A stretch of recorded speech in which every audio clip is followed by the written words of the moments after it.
Augusta Metro Chamber on Thursday, July 21st with Dr. Jeffrey Ickes of Troy University to learn more about the ultimate existential question, who am I? Advanced registration required at augustametrochamber.com. Closed captioning for News 12 is brought to you by Kenneth Nugent. From the station that's on your side, this is News 12 at 6 o'clock. A year ago, up to this point, I knew something was wrong. Tonight we have new details about the Grovetown elder abuse case. Investigators say this was years in the making. Also, COVID testing expanding since the rise of cases nationwide, but a local infectious disease expert is saying there's not enough tracking going on right now. That story and much more in just a moment. But first, this evening, and most likely not completely dry till closer to midnight. But take a look at the temperature drop. We're feeling like the 80s and 70s south of I-20, still some mid to upper 90s up towards the lake in Edgefield, though. Any evening plans, definitely keep that umbrella close by the next several hours. Overnight does look dry. We'll have that weekend forecast in just about 10 minutes.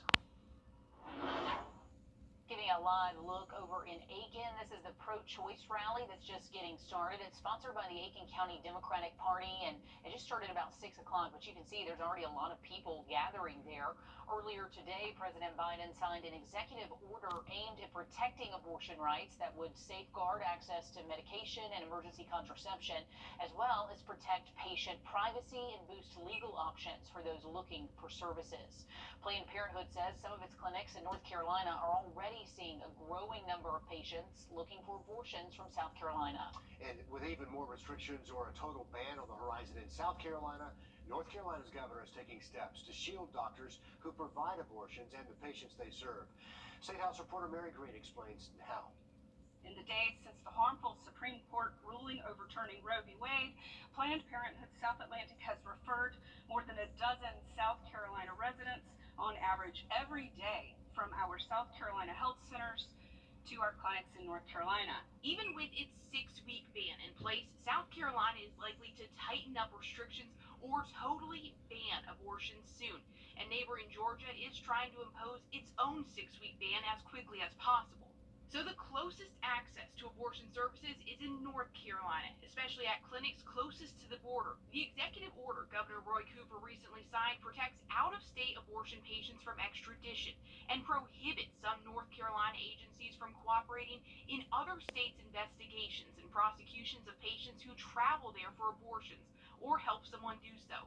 It is showing support for women who are crossing the border to exercise that right. Beth Bernstein, a South Carolina Democratic representative and lawyer, views this executive order as more of a gesture than a practical legal action, saying South Carolina prosecutors could probably still obtain certain information from North Carolina. But it creates more difficulty. I think it would probably be a deterrent, though. For now, the actions Cooper's executive order aimed to stymie aren't illegal in South Carolina, and lawmakers are just getting the process started to change state law on abortion. But Bernstein says she wouldn't be surprised if the final legislation does criminalize acts like helping someone access an abortion in another state. They want to make sure that the seriousness of that is felt by these women who are already in a vulnerable state, and that's what makes this so sad. That was Mary Green reporting. Meanwhile, a spokesman for South Carolina Governor Henry McMaster said they did not have a comment on Governor Cooper's characterization of other states' abortion restrictions as, quote, cruel right-wing criminal laws. Continuing coverage on the elder abuse case in Grovetown after police found a 74-year-old living in filthy conditions. Tonight, a granddaughter sits in jail charged with felony neglect to a disabled adult. But police have not arrested her mother, and we're learning code enforcement has visited this home before. It's actually the second time the home has been condemned because of living conditions there. Hallie Turner spoke with a neighbor and Grovetown police about what led to this discovery. Code enforcement got a tip from a concerned citizen to go and check out this home. Then code enforcement told police to get involved. Neighbors tell me this has been going on for years. You can smell the home from the road, but no one knew just how bad it was until law enforcement arrived. But just driving by this house in the neighborhood that it's in, nothing would have said, wow, that looks like that place is somewhere that we need to look at. But code enforcement has looked at it a few years ago. The police chief says the place was condemned. They apparently renovated, moved back in and are now facing the same problems again. There was about 24 dogs in the house, and then 6 to 10 cats on top of that. There was some rabbits. There was some reptiles, turtles, snakes. I mean, it was a regular zoo in there. Police say there are no functioning toilets, showers, and the only sign of clean water was coming through the ice maker in the fridge. Each person in the home had some type of fecal matter covering their body. The walls, the windows, not only was it on their skin, it was in their hair. I mean, this was bad. They say even the flooring inside the home was completely covered in feces. Neighbors say the smell has attracted mice for years, but they never saw animals outside of the home. I didn't know they had all them dogs in there the first time. I mean, I couldn't believe it. They pulled out a lot of dogs the first time. How they got them back or where they got all these dogs from, I have no idea. The only sign was the smell. I knew it was something. The odor was just, I mean, undescribable. So you could imagine. Neighbors are thankful someone called the authorities. Law enforcement arrested 2 people after finding the elderly woman with cuts from the animals, along with animal feces on her skin. We've charged both Letitia Brigghurst and Hannah Brigghurst, the daughter and the granddaughter. Law enforcement tells me the elderly woman is still in the hospital until adult services can place her in better conditions. Cases like this can happen anywhere, and if you know of a situation like this, authorities say to let them know. Thanks for the update there, Hallie. Have you seen this woman? The Richmond County Sheriff's Office looking for Charlotte Carson, last seen on Veron Drive a little after 1 o'clock yesterday. Carson may have gotten into a cab, but no one's seen or heard from her since. She may be wearing a blue shirt or hat and could have mental illness issues as well. If you've seen her, call the number there on your screen, 706-821-1000. COVID is not going away anytime soon. In the last couple of weeks, Richmond County has seen 521 confirmed cases. And the numbers since the pandemic started, the numbers have grown to more than 38,000. Tonight, we're checking in with local infectious disease experts about why we're seeing these numbers on the rise. And it's not because of a lack of tests. News 12 City Hood explains. The virus is mutated. The virus that we're dealing with now, the spike protein on that virus looks nothing at all like the spike protein on the original virus. For every 10 cases of COVID-19, only 1 is estimated to be reported. Dr. Roger MacArthur says the issue is the increase in at-home testing. Folks are testing early, Getting a false negative. and that may give folks a sense of false confidence. Dr. MacArthur says if you are symptomatic, stay home. Don't settle for that first negative result and assume that means that you don't have infection. As numbers continue to creep up here at home, Dr. MacArthur says COVID isn't going anywhere anytime soon. It's going to be with us for quite some time. In the meantime, Dr. MacArthur says vaccinations are helping control the number of patients they're seeing in the hospital. Even though getting vaccinated isn't 100% effective against these newer variants, but it's going to give you some protection. Sydney Hood, on your side. Augusta University is still offering free COVID testing, and there's a form you can fill out on the Georgia Department of Health website if you're interested. Tonight we are following up with the Hub for Community Innovation. When we visited their grand opening a couple of weeks ago, there were some things that needed some final touches, but now that's over and they're getting started with phase 2 of the project that will have long-standing impact on food and housing in our community. Will Rio has more on these new developments.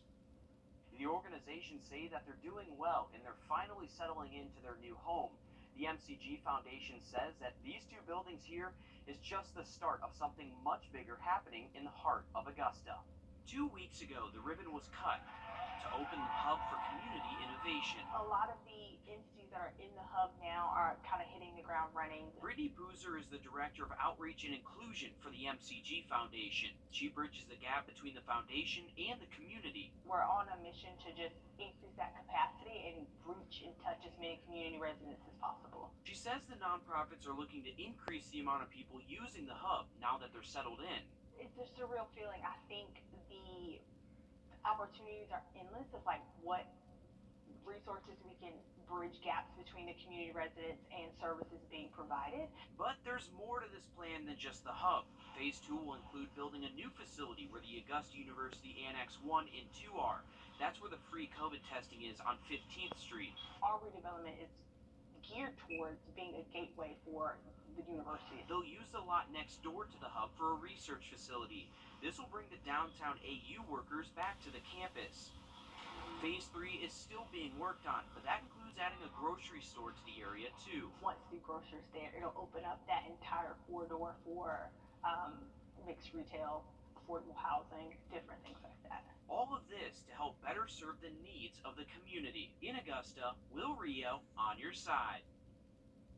And Rise Augusta will be at the hub later this month to help parents send the kids back to school. That's coming up on the 23rd. They'll be passing out backpacks and school supplies there. Comic art, literacy, mental health resources, and much more. All starting at 10 o'clock in the morning, wrapping up until 1.